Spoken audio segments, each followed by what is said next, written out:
மச்சம் குதித்து நவமணி தழுவ வந்த நதி வையாபுரி பொய்கையும் மதியம் முத்தம் செய்யும் பொற்கோபுரத்து ஒளியும் வான்மேபு கோயிலழகும் உச்சிதமதான திருகாவினன் குடியில் வாழும் பரிட முடிநாயக உக்ரமயிலேறி வரும் முருக சரகணபவ ஓம்கார சிற்றரூபமேல் அச்சுத கிருபாகரன் நாணை முறை செய்யவே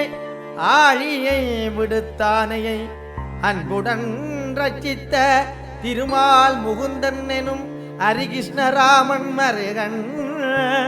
சச்சிதானந்த பரமானந்த துரர் தந்த சரகணனை நம்பினவர் மேல் தர்க்கம் நாடினரை குத்தியதீராடிவிடும் சத்துரு சம்காரவேலே சத்துரு சம்காரவேலே சத்துரு சம்காரவே